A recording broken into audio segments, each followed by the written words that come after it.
ಸಮುದಾಯದ ಸಂಬಂಧಿಕರೇ ಅಂತ ಹೇಳ್ತೀನಿ. ಯಾಕಂದರೆ ನಾವೆಲ್ಲ ಸಂಬಂಧಿಕರೇ, ಒಕ್ಕಲಿಗರು ಗರ್ಕೆ ಇರ್ತಾರ. ಸಂಬಂಧದಲ್ಲಿ ಮನಸ್ತಾಪ ಬರುತ್ತೆ, ಆದರೆ ಸಂಬಂಧ ಕಳೆದೋಗ್ಬಾರ್ದು, ಸ್ನೇಹ ಕಳೆದೋಗ್ಬಾರ್ದು, ಒಂದು ಸಾಮರಸ್ಯ ಕಳೆದೋಗ್ಬಾರ್ದು. ಇಲ್ಲಿ ನಾನು ಡಾಕ್ಟರ್ ಭಾನುಪ್ರಕಾಶ್ ಅಂತ ನ್ಯೂರೋ ಸರ್ಜನ್ನು ಆಚೆ ವರ್ಷದ ಎಲೆಕ್ಷನ್ ಕಂಟೆಸ್ಟ್ ಮಾಡಿದೆ. ಈ ಎಲೆಕ್ಷನ್ನು ನಡೆದಿದ್ದೇ ಗೊತ್ತಾಗಿಲ್ಲ ನನಗೆ.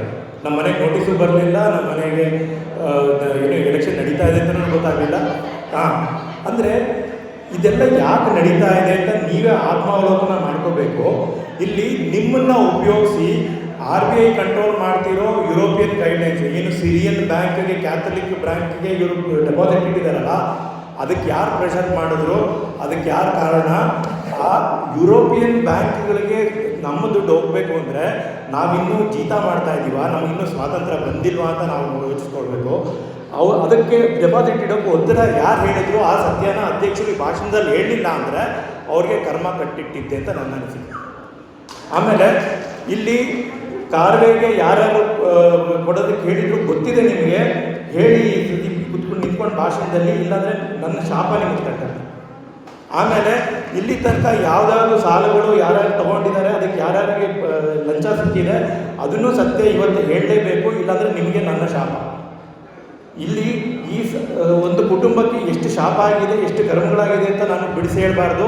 ಆತ್ಮಹತ್ಯೆ, ಕ್ಯಾನ್ಸರ್ಗಳು ಏನೋ ರಾರಾಜಿಸ್ತಾ ಇದೆ. ಇನ್ನೂ ಇಲ್ಲಿ ಕುಂತಿರೋ ಈ ಸಂಬಂಧಿಕರುಗಳಿಗೆ ಯಾರಿಗೂ ಆ ಕರ್ಮ ಬೇಡ. ದಯವಿಟ್ಟು ನೀವು ಆರೋಗ್ಯವಾಗಿರಿ, ಯಾರಿಗೂ ಬ್ರೈನ್ ಕ್ಯಾನ್ಸರು ಬರಬಾರ್ದು. ಯಾಕಂದರೆ ಬ್ರೈನ್ ಸರ್ಜನ್ ಆಗಿ ನಾನು ಏನೋ ನಿಮ್ಗೆ ಬರಬಾರ್ದು ಅಂತ ಆಶಿಸ್ತೀನಿ. ಆದರೆ ನನಗೆ ನೋವು ಉಂಟು ಮಾಡಿದ್ರೆ ನಾನು ಬರಲಿ ಅಂತ ಶಾಪನೂ ಆಗ್ತೀನಿ. ಸೊ ಇದು ಇಲ್ಲ ಸರ್, ಸತ್ಯ ಇಲ್ಲ. ಇಲ್ಲಿ ನೀವು ನನಗೆ ಅನ್ಯಾಯ ಆಗಲ್ಲ, ₹1 ಡಿವಿಡೆಂಡ್ ಕೊಡೋಕ್ಕಾಗಲ್ವಾ? ನಾಚಿಕೆ ಸ್ಥಿತಿನ ನೀವು ಮೀಟಿಂಗಿಗೆ 2,000 ತಗೊಳ್ಳೋರು ₹1 ಒಬ್ಬ ಸದಸ್ಯರಿಗೆ ಡಿವಿಡೆಂಡ್, ನೀವೇ ಅಕೌಂಟ್ ಓಪನ್ ಮಾಡ್ಬೋದು, ನೀವೇ ಡಿವಿಡೆಂಡ್ ಕೊಡ್ಬೋದು. ಆ ಅಕೌಂಟ್ ಚಾಲ್ತಿಲೂ ಇರುತ್ತೆ ಪ್ರತಿ ವರ್ಷ.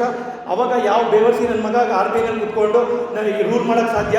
ನೀವು ಅಕೌಂಟ್ ಇಲ್ಲ, ನಿಮ್ಮ ಟ್ರಾನ್ಸಾಕ್ಷನ್ ಇಲ್ಲ, ನೀವು ಓಟ್ ಹಾಕಲ್ಲ ಅಂತ ನೀವು ಮಾಡ್ಬೋದು. ಮಾಡೋಕ್ಕೆ ನಿಮ್ಮ ಹತ್ರ ಅಧಿಕಾರ ಇದೆ. ನಿಮ್ಮಲ್ಲಿ ಒಂದು ಮನಸ್ಥಿತಿ ಬರಬೇಕಾಗಿದೆ. ನಿಮ್ಮನ್ನು ಉಪಯೋಗಿಸಿ ಎಲ್ಲರ ಮೇಲೂ ಅವರು ಯುದ್ಧ ಸಾಧಿಸ್ತಾ ಇದ್ದಾರೆ. ಇವತ್ತು ನಮಗೆ ಹಕ್ಕನ್ನು, ನಮ್ಮ ಓಟಿನ ಹಕ್ಕಿನ ಬಗ್ಗೆ ನಮಗೆ ನೆಮ್ಮದಿ ಹಾಳು ಮಾಡ್ತಿದ್ದಾರೆ.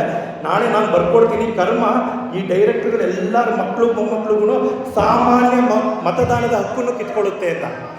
ಯಾಕಂದರೆ ಒಂದು ನಿಮಿಷ, ಏನು ಯುರೋಪಿಯನ್ಸು ಸರ್, ಸತ್ಯ ತಿಳ್ಕೊಳ್ಳಿ, ಯುರೋಪಿಯನ್ಸು ಏನು ನಮಗೆ 2 ಕೋಟಿ ಸಾಲ ಇಡೋದಕ್ಕೆ ಹೇಳ್ತಿದ್ದಾರಲ್ಲ, ಡೆಪಾಸಿಟ್ ಇಡೋಕ್ಕೆ, ಅದೇ ಯುರೋಪಿಯನ್ಸು ಕ್ರೆಡಿಟ್ ಸಿಸ್ಟಮ್ ತರ್ತಾ ಇದ್ದಾರೆ. ನಾವು ಯಾರ್ಯಾರು ಏನೇನು ತಪ್ಪು ಮಾಡಿದ್ದೀವಿ ಆ ಕ್ರೆಡಿಟ್ ಪ್ರಕಾರ ನಮಗೆ ಮುಂದಿನ ಸರ್ಕಾರಿ ಸವಲತ್ತುಗಳು ಸಿಗುತ್ತೆ ಅಂತ ಹೇಳ್ತಾರೆ. ಅದನ್ನು ಇಲ್ಲಿ ಪ್ರಪಂಚದ ಜನಸಂಖ್ಯೆನ 50 ಕೋಟಿ ಇಳಿಸಬೇಕು ಅಂತ ಈ ಕೋವಿಡ್ ವೈರಸ್ ಮಾಡಿ ಇಂಜೆಕ್ಷನ್ ಕೊಟ್ಟು ಸಾಯಿಸ್ತಾ ಇರೋ ಮಾಫಿಯಾನೇ ಡೈರೆಕ್ಷನ್ ಕೊಡ್ತಾ ಇರೋದು RBI ಮೂಲಕ. ಅದೇ ವರ್ಲ್ಡ್ ಬ್ಯಾಂಕ್ ಮೂಲಕ ಡೈರೆಕ್ಷನ್ ಕೊಡ್ತಾ ಇರೋದು. ನೀವು ಡಿವಿಡೆಂಡ್ಸ್ ಕೊಡಬೇಡಿ, ನೀವು ಸವಲತ್ತುಗಳು ಕೊಡಬೇಡಿ ಅಂತ. ಸರ್, ನನ್ನ ಮಾತಿಗೆ ನಿಮ್ಗೆ ಆಮೇಲೆ ಕೊಡ್ತೀನಿ. ನಾನು ಆಯ್ತು, ಒಬ್ಬರೇ ಅಷ್ಟೊತ್ತು ಮಾತಾಡ್ಬಿಟ್ರೆ ನಾವು ಒಂದು ಮಾತು ಇದರಲ್ಲಿ ಮುಗಿಸ್ತೀನಿ. ನೋಡಿ, ಸತ್ಯನೇ ಧರ್ಮ, ಪರಿಸರನೇ ದೇವರು, ನಿಯಮ ಕರ್ಮ. ಕುಲ ಬಾಂಧವರು, ನನ್ನ ಸಂಬಂಧಿಕರಿಗಾಗಿ ನಾನು ಹೇಳ್ತೀನಿ, ಸತ್ಯವನ್ನು ಯೋಚಿಸಿ, ಸತ್ಯವನ್ನು ನೋಡಿದು ಸತ್ಯವಾಗಿ ನಡ್ಕೊಳ್ಳೋಣ. ಎಲ್ಲರೂ ಆರೋಗ್ಯವಾಗಿರೋಣ. ಯಾರಿಗೂ ಕಾಯಿಲೆಗಳು ಬೇಡ, ಯಾರಿಗೂ ಕರ್ಮಗಳು ಬೇಡ. ಬನ್ನಿ ಎಲ್ಲರೂ ಒಗ್ಗಟ್ಟಾಗಿ ಒಂದು ಸತ್ಯಯುಗ ಸೃಷ್ಟಿ ಮಾಡೋಣ. ಈ ಭೂಮಿನಲ್ಲೇ, ನಮ್ಮ ಜೀವನದಲ್ಲೇ ನಾವು ಸ್ವರ್ಗ ಕಾಣೋಣ. ಆಮೇಲೆ ಸ್ವರ್ಗ ನರಕ ಇಲ್ಲ.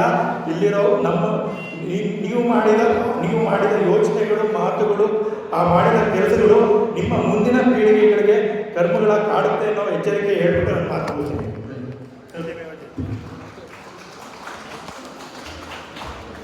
ಎಲ್ಲರಿಗೂ ನಮಸ್ಕಾರ.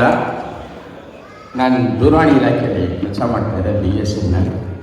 ಡಾಕ್ಟರ್ ಶ್ರೀಧರ್ ಅಂತ ಒಂದು 25 ವರ್ಷದ ಮುಂಚೆ ನಾನು ಮೆಂಬರ್ಶಿಪ್ ಆಗಿದ್ದೀನಿ. ಒಕ್ಕಲಿ ಸಂಘದ ಕಡೆ ನಾನು ವೇವಿಫೋನ್ ಕಡೆ ಫೀಲ್ಡ್ ವರ್ಕ್ ಮಾಡ್ತಾಯಿದ್ದೆ, ಟೆಲಿಫೋನ್. ಅದರಿಂದ ನಾನು ಒಂದು ಸುಮಾರು ವರ್ಷದಿಂದ ನಾನು ಜನರಲ್ ಬಾಡಿ ಮೀಟಿಂಗ್ ಬರ್ತಾಯಿದ್ದೀನಿ. ಲಕ್ಕೇಗೌಡರಿದ್ದಾಗ, ಜಗತ್ಸಾರ್ ಇದ್ದಾಗ ಇದ್ದರು. ನಂದು ಒಂದೇ ಒಂದು ಕೋರಿಕೆ ಏನಂದರೆ, ಮೊದಲು ನಮಗೆ ಚೆನ್ನಾಗಿ ಸ್ವಲ್ಪ ಡಿವಿಡೆಂಡ್ ಕರೆಕ್ಟಾಗಿ ಬರ್ತಾಯಿದೆ.